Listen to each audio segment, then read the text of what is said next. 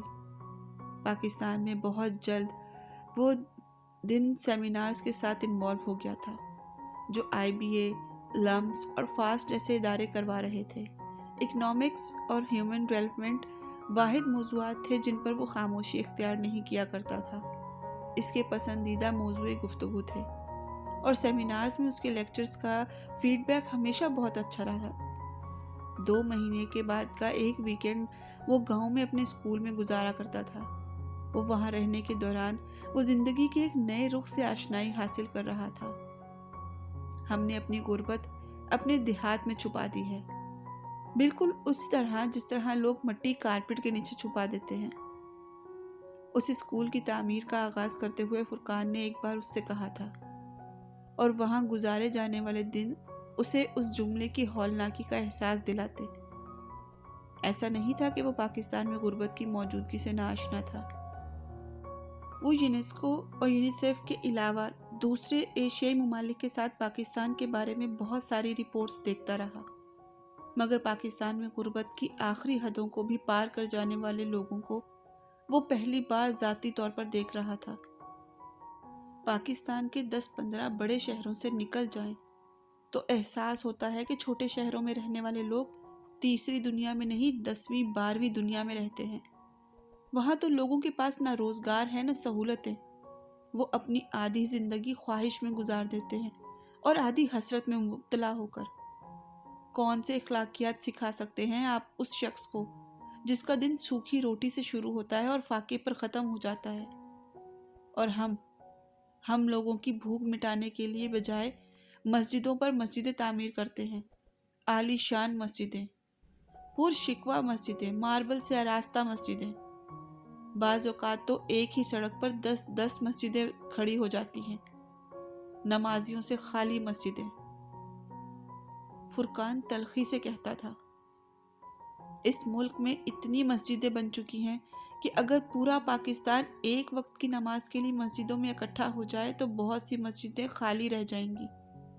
میں مسجدیں بنانے پر یقین نہیں رکھتا جہاں لوگ بھوک سے خودکشیاں کرتے پھر رہے ہوں اور کچھ خاص طبقے کی پوری نسل جہالت کے اندھیروں میں بھٹکتی پھر رہی ہو۔ وہاں مسجد کی بجائے مدرسے کی ضرورت ہے، اسکول کی ضرورت ہے۔ تعلیم اور شعور ہوگا اور رزق کمانے کے لیے مواقع تو اللہ تعالیٰ سے محبت ہوگی، ورنہ صرف شکوہ ہی ہوگا۔ وہ فرقان کی باتیں خاموشی سے سنتا رہا تھا۔ اس نے مستقل طور پر جب گاؤں جانا شروع کیا تو اسے اندازہ ہوا تھا کہ فرقان ٹھیک کہتا تھا۔ غربت لوگوں کو کفر تک لے گئی تھی۔ چھوٹی چھوٹی ضرورتیں ان کے اعصاب پر سوار تھیں، اور جو ان معمولی ضرورتوں کو پورا کر دیتا جیسے اس کی غلامی کرنے پر تیار ہو جاتے۔ اس نے جس ویکینڈ پر گاؤں جانا ہوتا، وہ اسکول میں لوگ اپنے چھوٹے موٹے کاموں کے لیے جمع ہوتے۔ بعض دفعہ لوگوں کی قطاریں ہوتی۔ بیٹے کو شہر کی کسی فیکٹری پر کام پر رکھوا دیں، چاہے 1000 روپے ہی مل جائیں، مگر کچھ پیسہ تو آئے گا۔ 2000 روپے مل جاتے تو میں اپنی بیٹی کی شادی کر دیتا۔ بارش نے ساری فصل خراب کر دی۔ اگلی فصل اگانے کے لیے بیج خریدنے تک کے لیے پیسے نہیں ہیں۔ آپ تھوڑے پیسے قرض کے طور پر دے دیں، میں فصل کاٹنے کے بعد دے دوں گا۔ بیٹے کو پولیس نے پکڑ لیا ہے، قصور بھی نہیں بتاتے، کہتے ہیں ہماری مرضی، جب تک چاہیں اندر رکھیں گے، تم IG کے پاس جاؤ۔ پٹواری میری زمین پر جھگڑا کر رہا ہے، کسی اور کو الاٹ کر رہا ہے، کہتا ہے میرے کاغذ جعلی ہیں۔ بیٹا کام کے لیے پاس کے گاؤں جاتا ہے، روز 8 میل چل کر آنا پڑتا ہے۔ آپ ایک سائیکل لے دیں، بڑی مہربانی ہوگی۔ گھر میں پانی کا ہینڈ پمپ لگوانا ہے، آپ مدد کر دیں۔ وہ تعجب سے ان درخواستوں کو سنتا تھا۔ کیا لوگوں کے یہ معمولی کام بھی ان کے لیے پہاڑ بن گئے ہیں؟ ایسا پہاڑ جسے عبور کرنے کے لیے وہ زندگی کے کئی سال ضائع کر دیتے ہیں۔ مہینے کے ایک ویکینڈ پر جب وہ وہاں آتا تو اپنے ساتھ 10-15 ہزار روپے زیادہ لے کر آتا۔ وہ روپے چھوٹے چھوٹے ٹکڑوں میں بہت سے لوگوں کو بظاہر بڑی لیکن حقیقتاً بہت چھوٹی ضرورتیں پوری کر دیتے تھے۔ ان کی زندگی میں کچھ آسانیاں لے آتے تھے۔ چند سفارشی رکے اور فون کالز لوگوں کے کندھوں کے بوجھ اور پیروں میں نہ نظر پڑنے والی بیڑیوں کو کیسے اتار دیتے تھے، اس کا احساس شاید سالار کو خود بھی نہیں تھا۔ لاہور میں اپنے قیام کے دوران وہ باقاعدگی سے ڈاکٹر سبت کے پاس جاتا تھا۔ ان کے ہاں ہر رات عشاء کی نماز کے بعد کچھ لوگ جمع ہوتے تھے۔ ڈاکٹر صاحب کسی نہ کسی موضوع پر بات کیا کرتے تھے۔ بعض دفعہ اس موضوع کا انتخاب وہ خود کرتے اور بعض دفعہ ان کے پاس آنے والے لوگوں میں سے کوئی ان سے سوال کرتا اور پھر یہ سوال اس رات کا موضوع بن جاتا۔ عام اسکالرز کے برعکس ڈاکٹر سبت علی صرف خود نہیں بولتے تھے اور نہ ہی انہوں نے اپنے پاس آنے والے لوگوں کو صرف سامع بنا دیا تھا، بلکہ وہ اکثر اپنی بات کے دوران چھوٹے موٹے سوالات بھی کرتے رہتے اور پھر ان سوالات کا جواب دینے کے لیے نہ صرف لوگوں کی حوصلہ افزائی کرتے بلکہ ان کی رائے کو بہت زیادہ اہمیت دیتے۔ ان کے اعتراضات کو بڑے تحمل اور بردباری سے سنتے۔ ان کے پاس آنے والوں میں سے صرف سالار سکندر واحد تھا جس نے کبھی سوال کیا، نہ کبھی ان کے سوال کا جواب دینے کی کوشش کی۔ وہ کبھی کسی بات پر اعتراض کرنے والوں میں نہ شامل ہوا اور نہ ہی کسی بات پر رائے دینے والوں میں۔ وہ فرقان کے ساتھ آتا، فرقان نہ آتا تو وہ اکیلا چلا آتا، کمرے کے آخری حصے میں اپنی مخصوص جگہ پر بیٹھ جاتا اور خاموشی سے ڈاکٹر صاحب اور وہاں موجود لوگوں کو سنتا۔ بعض دفعہ اپنے دائیں بائیں آ بیٹھنے والے لوگوں کے استفسار پر اپنا ایک جملہ پیش کرتا۔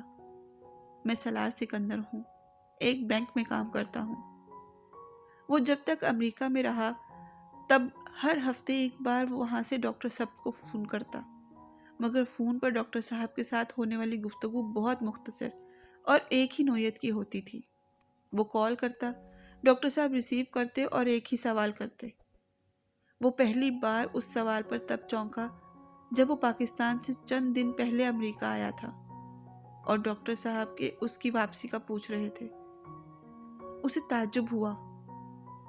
ابھی تو نہیں، اس نے کچھ نہ سمجھتے ہوئے کہا۔ بعد میں وہ سوال اسے کبھی عجیب نہیں لگا کیونکہ وہ لاشعوری طور پر جان گیا تھا کہ وہ کیا پوچھ رہے تھے۔ آخری بار انہوں نے وہ سوال اس سے تب کیا جب وہ امامہ کی تلاش میں ریڈ لائٹ ایریا میں گیا۔ پیرس واپس پہنچنے کے ایک ہفتے کے بعد اس نے ہمیشہ کی طرح انہیں کال کی۔ ہمیشہ جیسی گفتگو کے بعد گفتگو اسی سوال پر آ پہنچی تھی۔ واپس پاکستان کب آ رہے ہیں؟ بے اختیار سالار کا دل بھر آیا۔ اسے خود کو کمپوز کرنے میں کچھ دیر لگی۔ اگلے ماہ آ جاؤں گا، میں ریزائن کر رہا ہوں، واپس آ کر پاکستان میں ہی کام کروں گا۔ پھر ٹھیک ہے، آپ سے اگلے ماہ ملاقات ہوگی، ڈاکٹر صاحب نے تب کہا تھا۔ دعا کیجیے گا، سالار آخر میں کہتا۔ کروں گا، کچھ اور کچھ نہیں، اللہ حافظ، اللہ حافظ۔ وہ جواب دیتے۔ گفتگو کا یہ سلسلہ پاکستان آنے تک جاری رہا۔ جب وہ ان کے پاس باقاعدگی سے جانے لگا تو یہ سلسلہ ختم ہو گیا۔ لاہور آنے کے بعد وہ باقاعدگی سے ان کے پاس جانے لگا۔ اسے ان کے پاس سکون ملتا تھا۔ صرف ان کے پاس گزارا ہوا وہ وقت ایسے لگتا تھا جب وہ کچھ دیر کے لیے مکمل طور پر اپنے ڈپریشن سے آزادی حاصل کر لیتا تھا۔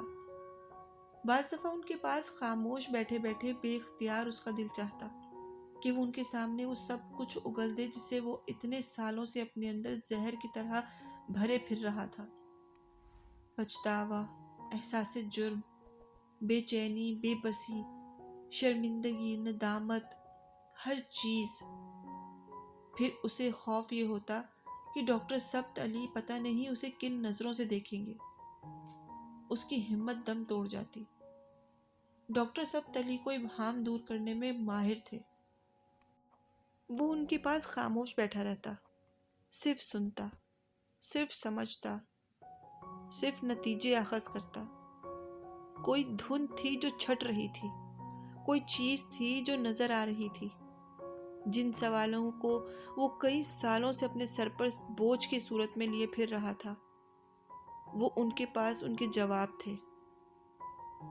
اسلام کو سمجھ کر سیکھیں، آپ کو تب پتہ چلے گا کہ اس میں کتنی وسعت ہے۔ یہ تنگ نظری اور تنگ دلی کا دین نہیں ہے، اور نہ ہی ان دونوں چیزوں کی اس میں کوئی گنجائش ہے۔ یہ میں سے شروع ہو کر ہم پر جاتا ہے، فرد سے معاشرے تک۔ اسلام آپ سے یہ نہیں کہتا کہ آپ 24 گھنٹے سر پر ٹوپی، ہاتھ میں تسبیح، ہر جگہ مصلی بچھائے بیٹھے رہیں، ہر بات میں اس کے حوالے دیتے رہیں۔ نہیں، یہ تو آپ کی زندگی سے حوالہ چاہتا ہے، یہ تو آپ سے راست بازی اور پارسائی کا مطالبہ کرتا ہے، دیانتداری اور لگن چاہتا ہے، اخلاص اور استقامت مانگتا ہے، ایک اچھا مسلمان مانگتا ہے۔ ایک اچھا مسلمان اپنی باتوں سے نہیں، اپنے کردار سے دوسروں کو متاثر کرتا ہے۔ سالار ان کی باتوں کو ایک چھوٹے سے ریکارڈر میں ریکارڈ کر لیتا، پھر گھر آ کر بھی سنتا رہتا۔ اسے ایک رہبر کی تلاش تھی۔ ڈاکٹر سبت علی کی صورت میں وہ اسے رہبر مل گیا تھا۔ سالار، آؤ اب آ بھی جاؤ، کتنی منتیں کرواؤ گے؟ انیتا نے اس کا بازو کھینچتے ہوئے ناراضگی سے کہا۔ وہ عمار کی شادی میں شرکت کے لیے اسلام آباد آیا ہوا تھا، 3 دن کی چھٹی لے کر۔ حالانکہ اس کے گھر والوں کا اصرار تھا کہ وہ 1 ہفتے کے لیے آئے۔ شادی کی تقریبات کئی دن پہلے شروع ہو چکی تھی، اور وہ ان تقریبات کی اہمیت اور نوعیت سے واقف تھا، اس لیے گھر والوں کے اصرار کے باوجود 3 دن کی رخصت لے کر آیا۔ اب وہ عمار کی مہندی کے فنکشن میں شرکت کر رہا تھا، جو عمار اور اس کے سسرال والے مل کر رہے تھے۔ عمار اور اسرا دونوں کے عزیز و اقارب اور دوست مختلف فلمی اور پاپ گانوں پر رقص کرنے میں مصروف تھے۔ ایک طوفان بدتمیزی تھا جو وہاں برپا تھا۔ سلیو لیس شرٹس، کھلے گلے، جسم کے ساتھ چپکے ہوئے کپڑے، باریک ملبوسات، سلک اور شیفون کی ساڑیاں، نیٹ کے بلاؤز۔ اس کی فیملی کی عورتیں بھی دوسری عورتوں کی طرح اسی طرح کے ملبوسات میں پہنے ہوئے تھی۔ مکسڈ گیدرنگ تھی، اور وہ تقریب شروع ہونے سے پہلے ہی اس ہنگامے سے کافی دور کچھ ایسے لوگوں کے پاس بیٹھا ہوا تھا جو کارپوریٹ یا بینکنگ سیکٹر سے تعلق رکھتے تھے، اور سکندر یا اس کے اپنے بھائیوں کے شناسہ تھے۔ مگر پھر مہندی کی رسومات کا آغاز ہونے لگا، اور انیتا اسے اسٹیج کی طرف لے گئی۔ اسرا اور عمار بے تکلفی سے اسٹیج پر بیٹھے باتیں کر رہے تھے۔ وہ پہلی بار اسرا سے مل رہا تھا۔ عمار نے اس کا اور اسرا کا تعارف کروایا۔ مہندی کی رسومات کے بعد اس نے وہاں سے جانے کی کوشش کی، مگر کامران اور طیبہ نے اسے زبردستی روک لیا۔ بھائی کی مہندی ہو رہی ہے، تم اس طرح وہاں کونے میں بیٹھے ہو، تمہیں یہاں ہونا چاہیے، طیبہ نے اسے ڈانٹا۔ وہ ان کے کہنے پر وہاں کامران اور اس کی بیوی کے ساتھ کھڑا ہو گیا۔ اس کے ایک کزن نے ایک بار پھر دوپٹہ اس کے گلے میں ڈالنے کی کوشش کی، جو وہ سب ڈالے ہوئے تھے۔ اس نے ایک بار پھر قدرے ناگواری سے اس کا ہاتھ جھٹکتے ہوئے اسے تنبیہ کی۔ اگلے چند منٹوں بعد وہاں رقص شروع ہو چکا تھا۔ عمار سمیت سارے بہن بھائی اور کزنز رقص کر رہے تھے۔ انیتا نے اسے بھی کھینچنا شروع کر دیا۔ نہیں انیتا، میں نہیں کر سکتا، مجھے نہیں آتا۔ اس نے اپنا ہاتھ چھڑانے کی کوشش کرتے ہوئے معذرت کی، مگر اس کی معذرت قبول کرنے کی بجائے وہ اور عمار اسے کھینچ کر رقص کرنے والوں کے ہجوم میں لے آئے تھے۔ کامران اور موئز کی شادی میں وہ بھی ایسے ہی رقص کرتا رہا تھا، مگر عمار کی مہندی پر وہ پچھلے 7 سالوں میں اتنا لمبا ذہنی سفر طے کر چکا تھا کہ وہاں اس ہجوم کے درمیان خالی بازو کھڑے کرنا بھی اس کے لیے قدرے مشکل تھا۔ بے بس مسکراہٹ کے ساتھ وہ اس طرح ہجوم کے درمیان کھڑا رہا۔ پھر اس نے انیتا کے کان میں کہا، انیتا، میں ڈانس بھول چکا ہوں، پلیز لیٹ می گو۔ تم کرنا شروع کرو، آ جائے گا، انیتا نے جواباً اس کے کندھے پر ہاتھ رکھتے ہوئے کہا۔ اب اسرا بھی اس ہجوم میں شامل ہو چکی تھی۔ میں نہیں کر سکتا، تم لوگ کرو، میں انجوائے کر رہا ہوں، مجھے جانے دو۔ اس نے مسکراتے ہوئے نکلنے کی کوشش کی۔ اسرا کی آمد نے اسے اس کوشش میں کامیاب کر دیا۔ مومن عیاش نہیں ہوتا تب جب وہ رعایا ہوتا ہے، اور نہ تب جب وہ حکمران ہوتا ہے۔ اس کی زندگی کسی جانور کی زندگی جیسی نہیں ہوتی، کھانا پینا، اپنی نسل کو آگے بڑھانا اور فنا ہو جانا۔ یہ کسی جانور کی زندگی تو ہو سکتی ہے مگر کسی مسلمان کی نہیں۔ سالار بے اختیار مسکرایا۔ وہ آج پھر جانوروں اور حشرت الارض کا ایک گروہ دیکھ رہا تھا۔ اسے خوشی ہوئی کہ وہ بہت عرصہ پہلے ان میں سے نکل چکا تھا۔ وہاں ہر کوئی خوش باش، پرسکون اور مطمئن نظر آ رہا تھا۔ بلند کہکے، چمکدار چہرے اور آنکھیں۔ اس کے سامنے طیبہ عمار کے سسر کے ساتھ رقص کر رہی تھی، انیتا اپنے سب سے بڑے بھائی کامران کے ساتھ۔ سالار نے اپنے ہاتھوں کی انگلیوں سے دائیں کنپٹی کو مسلا۔ شاید یہ تیز میوزک تھا یا پھر اس وقت اس کا ذہنی اضطراب۔ اسے اپنی کنپٹی میں ہلکی سی درد کی لہر گزرتی ہوئی محسوس ہوئی۔ اپنے گلاسز اتار کر اس نے اپنے بائیں ہاتھ سے اپنی دونوں آنکھوں کو مسلا اور دوبارہ گلاسز آنکھوں پر لگاتے ہوئے اس نے مڑ کر راستہ تلاش کرنے کی کوشش کی۔ کچھ جد و جہد کے بعد وہ اپنی جگہ چھوڑتے ہوئے اس دائرے سے نکلنے میں کامیاب ہو گیا۔ اسے بخوشی راستہ دے دیا گیا۔ کدھر جا رہے ہو؟ بے ہنگم شور میں طیبہ نے بلند آواز میں جانے سے پہلے اس کا بازو پکڑ کر پوچھا۔ وہ ابھی رقص کرتے کرتے تھک کر اس کے پاس آ کھڑی ہوئی تھی اور ان کا سانس پھول رہا تھا۔ ممی، میں ابھی آتا ہوں نماز پڑھ کر، آج رہنے دو۔ سالار مسکرایا مگر اس نے جواب میں کچھ نہیں کہا، بلکہ نفی میں سر ہلاتے ہوئے نرمی سے ان کا ہاتھ اپنے بازو سے ہٹا دیا۔ وہ اب باہر نکلنے کی تگودو کر رہا تھا۔ یہ کبھی نارمل نہیں ہو سکتا۔ زندگی کو انجوائے کرنا بھی ایک آرٹ ہے، اور یہ آرٹ اس بے وقوف کو کبھی نہیں آئے گا۔ انہوں نے اپنے تیسرے بیٹے کی پشت کو دیکھتے ہوئے قدرے افسوس سے سوچا۔ سالار نے اس ہجوم سے نکل کر بے اختیار سکون کی سانس لی۔ وہ جس وقت نماز پڑھنے کے لیے اپنے گھر کی گیٹ سے باہر نکل رہا تھا، سنگر اس وقت گانے میں مصروف تھا۔ اس وقت مسجد کی طرف جانے والا وہ اکیلا تھا۔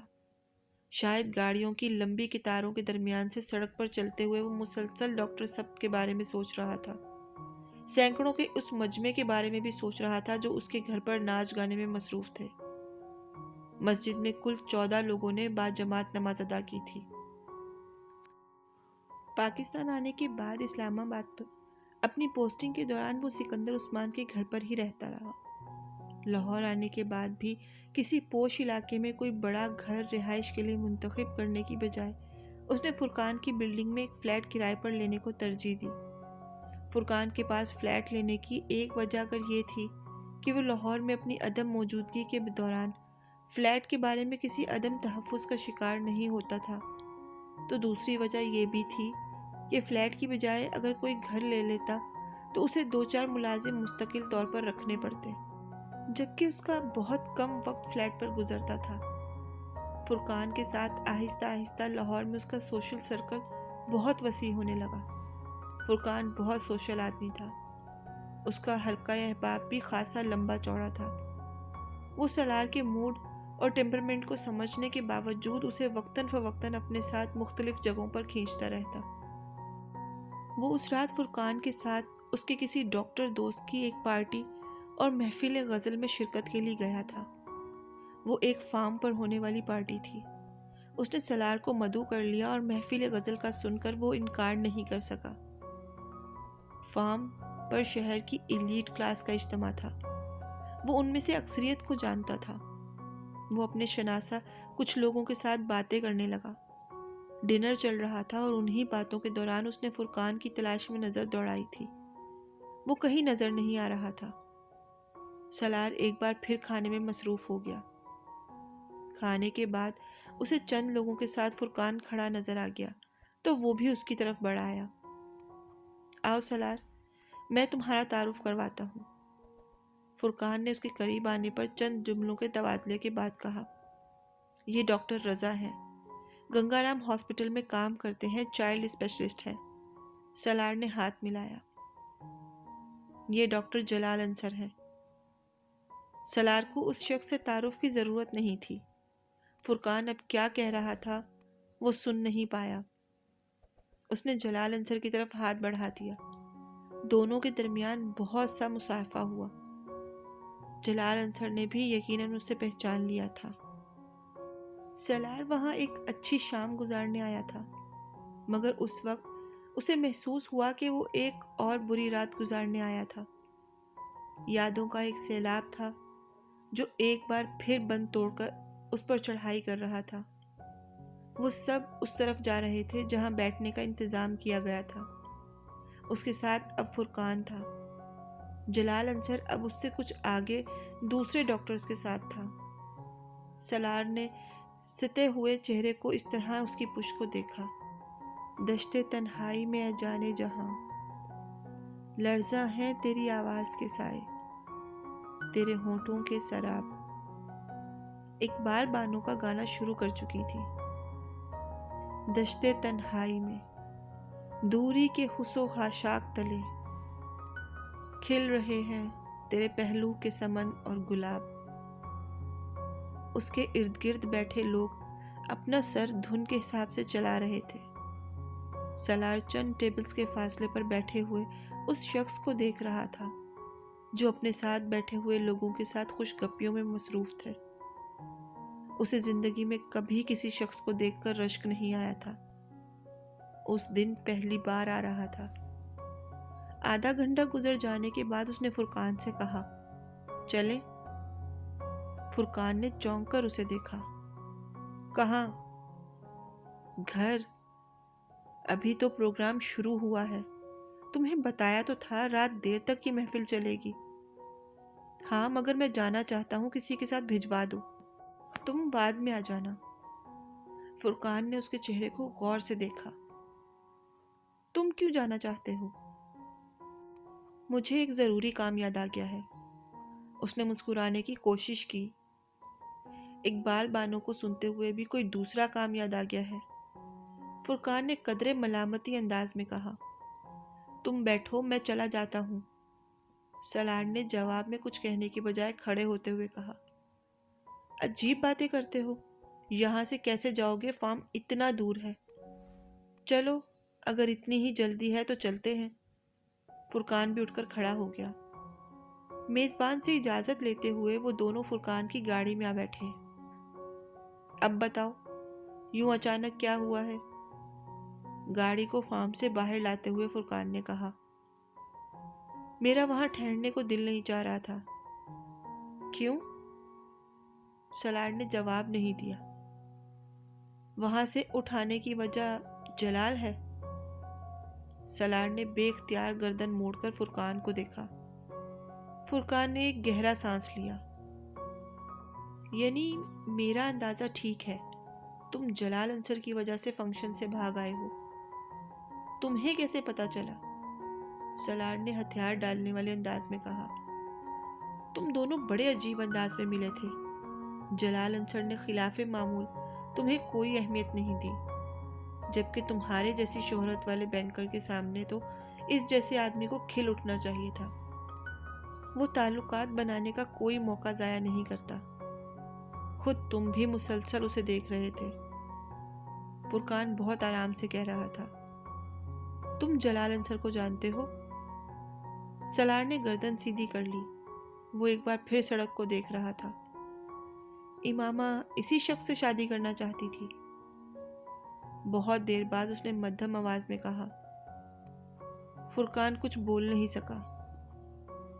اسے توقع نہیں تھی جلال اور سلار کے درمیان اس طرح کی شناسائی ہوگی، ورنہ وہ شاید یہ سوال کبھی نہ کرتا۔ گاڑی میں بہت دیر تک خاموشی رہی، پھر فرقان نے اسی خاموشی کو توڑ دیا۔ مجھے یہ جان کر مایوسی ہوئی کہ وہ جلال جیسے آدمی کے ساتھ شادی کرنا چاہتی تھی۔